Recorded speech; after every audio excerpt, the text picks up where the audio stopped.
भाई जो गुरु वचन पे डट गए, कट गए फंद 84 के। टॉपिक पर जो पुस्तक है मुसलमान नहीं समझे ज्ञान कुरान, जिसमें भगत शहजाद खान ने जब वो पुस्तक पढ़ी, जो पुस्तक सतगुरु रामपाल जी ने लिखकर समाज में बंटवाई, भक्ति सौदागर को संदेश, वर्तमान में जिसे ज्ञान गंगा कहा जाता है, तो जब भगत शहजाद खान ने उस पुस्तक में पढ़ा कि सूरत फुरकानी 25 आयत नंबर 52 से 58 में क्या लिखा हुआ है, उसकी आंखें फटी की फटी रह गई। उसने तुरंत कुरान शरीफ, कुरान मजीद मंगवाई और अपनी आंखों से देखा वही आयत, वही नंबर, और उसने तुरंत सतगुरु रामपाल जी से जाकर दीक्षा ले ली। फिर मैंने उस चीज को नोट किया, उस चीज पर गौर किया और फिर कुरान शरीफ हिंदी में लेकर आया और वो बातें मिलान की, वैसे का वैसे ही सब कुछ मिला।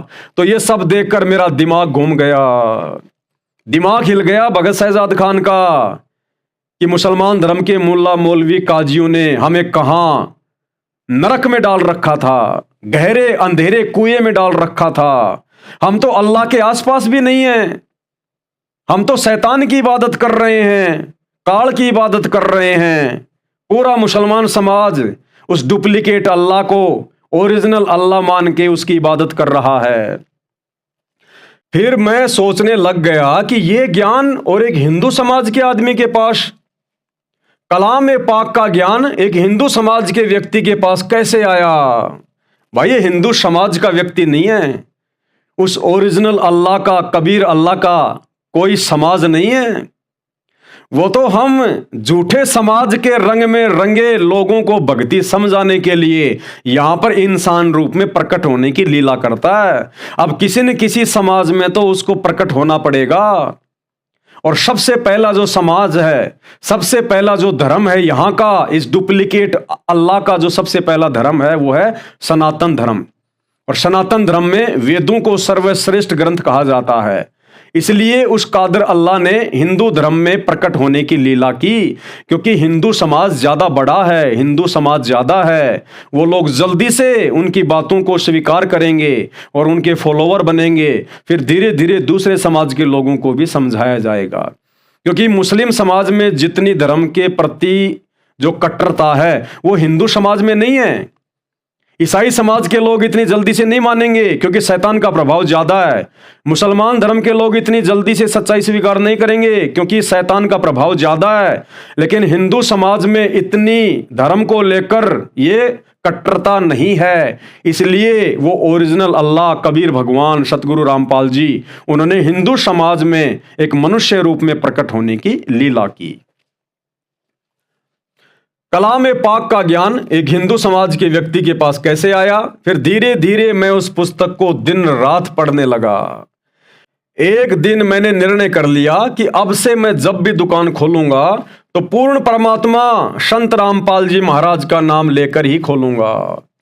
अब भगत शहजाद खान ने देखा कि मुस्लिम धर्म की पुस्तकों में तो मुझे वैसा का वैसा ही लिखा हुआ मिला जैसा सतगुरु रामपाल जी ने अपनी पुस्तक में लिखा है।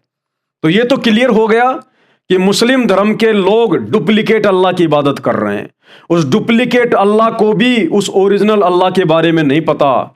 उसकी जानकारी के लिए किसी बाखबर की खोज करने की बात कही गई है। तो एक दिन शहजाद खान ने सोचा कि मैं देखता हूं, और उसने सतगुरु रामपाल जी से उपदेश लिए बिना अपनी दुकान का शटर जब भी खोला, उनका नाम लेकर, उनका जयकारा लगाकर खोलना शुरू किया कि अल्लाह होगा तो अल्लाह के तो नाम में भी पावर है, ताकत है। उसका तो नाम लेने मात्र से हमारे बुरे संस्कार, बुरे कर्म, पाप कर्म कटने शुरू हो जाते हैं। तो मुझे थोड़ा बहुत लाभ होता है या नहीं होता है?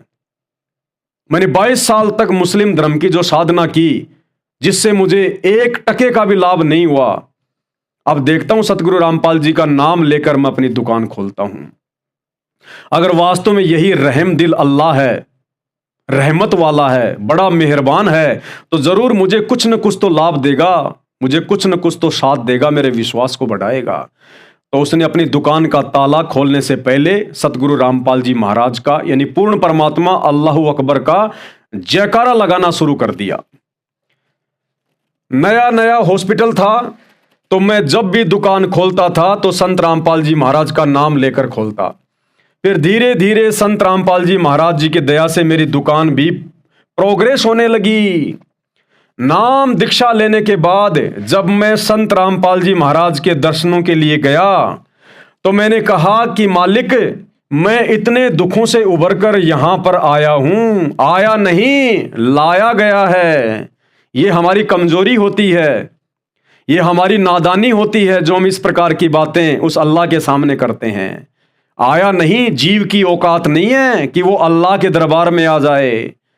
अल्लाह उस आत्मा को प्रेरणा करके 100 प्रकार के झंझटों से बाहर निकाल के धर्म और जातियों की जंजीरों को तुड़वाकर वो कादर, वो ओरिजिनल समर्थ अल्लाह उस आत्मा को अपने चरणों में, अपने दरबार में लेके आता है।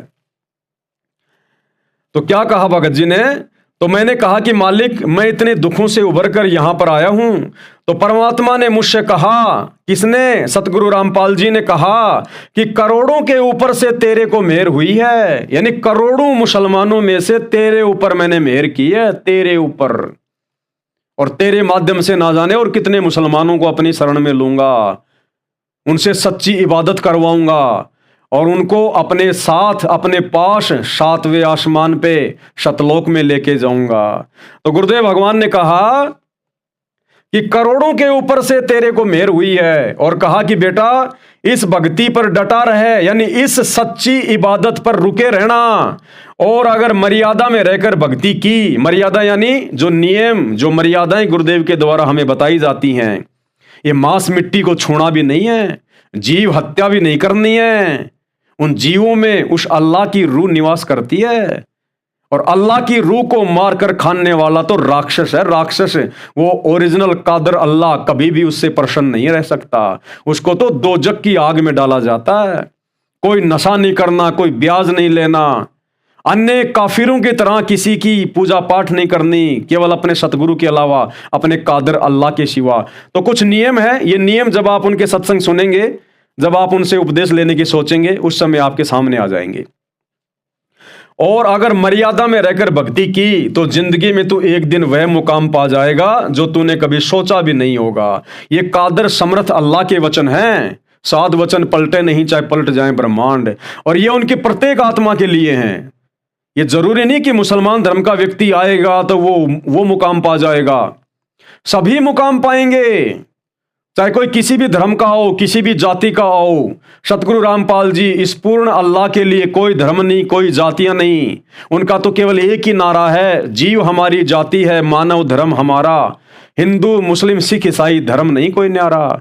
ये धर्म, ये जातियां, ये संप्रदाय इंसान को आपस में बांटने का कार्य तो इस डुप्लीकेट अल्लाह शैतान ने काल ने किया है। अल्लाह किसी को हिंदू मुसलमान बना के नहीं भेजता। ये तो बाहर माँ के गर्भ से जन्म लेके सुन्नत करवा के कोई मुसलमान बन जाता है, टोपी पहन के कोई हिंदू बन जाता है। अगर अल्लाह ने अगर मुसलमान बना के भेजना होता तो जन्म लेने के बाद सुन्नत करने की जरूरत नहीं पड़ती, अल्लाह माँ के पेट में सुन्नत करके भेजता। लेकिन ये सब बनावटी बातें हैं, परमात्मा की इबादत से, उनकी भक्ति से इन बातों का कोई लेना देना नहीं है। ये काल ने, डुप्लीकेट शैतान ने, इस अल्लाह ने सबको भ्रमित किया हुआ है। जो गुरु बचन पे डट गए, कट गए फंद 84 के, कट गए फंद 84 के, कट गए फंद 84 के।